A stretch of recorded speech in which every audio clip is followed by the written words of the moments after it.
WFRV-TV Local 5 presents a special edition of Local 5 News at 6, Veterans Voices. This program is brought to you with limited commercial interruption by Georgia Pacific, making life's simple necessities, and WPS Health Insurance, Consolidated Construction Company, Keller Builders, and Window World. And now, Tom Zulaski and Aaron Davison. Good evening, and thank you for joining us for the special edition of Local 5 News at 6. Yesterday was the 100th anniversary of the signing of the armistice that ended World War I. Ceremonies and remembrances were held across the country in honor of our servicemen and women. Yesterday, a wreath was laid at the Tomb of the Unknown Soldier in Arlington National Cemetery. The tomb is a monument dedicated to U.S. service members who have died without their remains being identified. This year's wreath was laid by United States Secretary of Veterans Affairs, Robert Wilkie.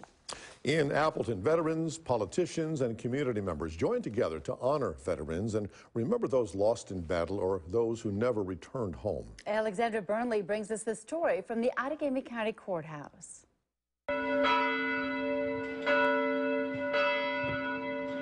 As church bells rang out in the city to commemorate the 100-year anniversary of the end of World War I,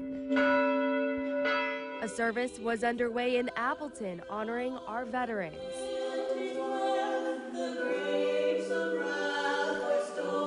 What's special about having this many veterans gathered together in one room is the amount of history between them. Some served in World War II, others Vietnam or the Korean War. One Army veteran says we should all talk about that dedication to service a little more, including veterans themselves. Too many of us don't honor ourselves. We don't talk about our wars. We don't talk about our services. We just don't do it. And that's really a sad thing, I think, because these men and women really served hard, long services. They should really stand up and say, hey, I'm proud I served. I'm proud I served. Very proud of it.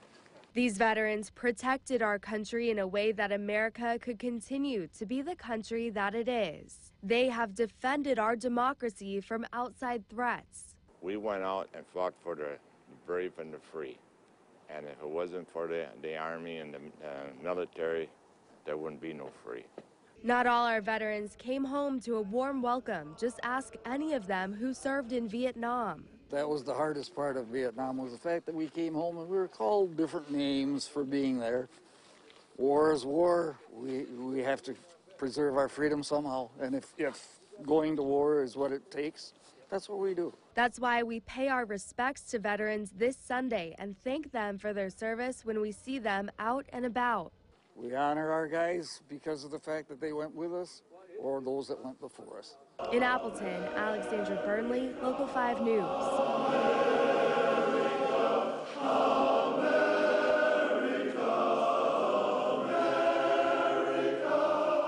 Thank you, Alexandra. Veterans were also treated to free drinks at McGinnis Irish Pub and a free lunch at American Legion Post 38 after the ceremony ended.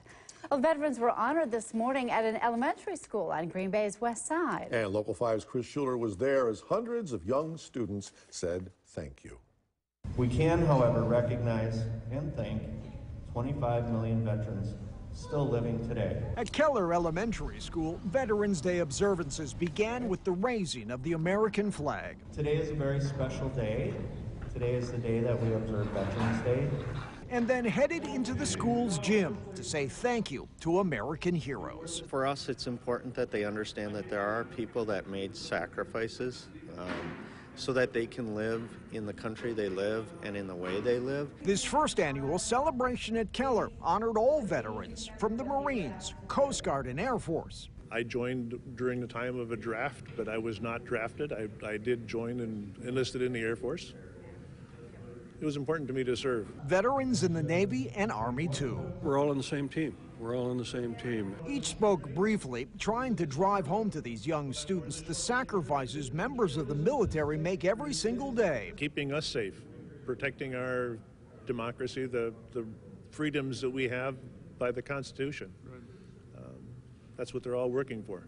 And the reasons they stepped forward when duty called. It just gives kids a really good sense of why it's so important to celebrate this day. We need to teach our kids today, I think, about what it means to be a veteran.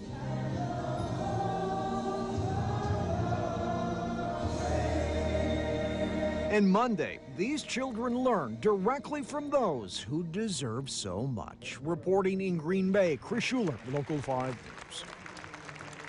Thank you, Chris. And Green Bay Police honored veterans today with its Serving Those Who Served event. Police officers served lunch to veterans at the Veterans Manor in Green Bay as a way to say thank you for those who served and sacrificed for this country. Veterans shared their stories of service with the officers. Police Lieutenant Steve Mahoney called the experience humbling. This is my first year of doing it, so it's very neat to be out here to talk to the veterans, to hear their different life stories, what they have done. So it's a very unique and humbling and rewarding experience for us. This was the second year Green Bay Police have put on this event. Now, for many families, Veterans Day isn't just once a year, it's every day. For the folks at the Military Veterans Museum in Oshkosh, paying tribute to a serviceman or woman is their specialty. And Local 5's John Dommel gives us a look at Northeast Wisconsin's wartime history. The Military Veterans Museum features hardware from World War I through the modern day. And vehicles are a major focus at the museum for their part in various Allied war efforts. It's critical to have those supplies and be able to sustain that without interruption. And the weapons that preserved our freedom and influenced our modern military are another focus of the museum entirely. Most of these weapons here were donated by people that actually served in the military. And so whenever they came back from overseas, they went through a process of demilling. And at the very end, they said, well, what do we do with these things? And the best way to do it is they were donated to the museum so other people could educate themselves. We started in World War I with the standard issue rifle for the doughboys, the Springfield. And then we jumped ahead to World War II for some of the more iconic weapons of the period, such as the M1 Garand. When you pull the bolt back, you can go ahead and put a 8-round clip in here. And as soon as you release 8 rounds, the clip would fall or pop out, and you can do it. The distinctive ping sound. Correct. So you could shoot anywhere from about 40 to 50 rounds per minute, compared to only about 15 rounds with the bolt-action rifle. Another fan favorite, I'll switch out with you. Okay. You got the Thompson, the M1928 Tommy gun.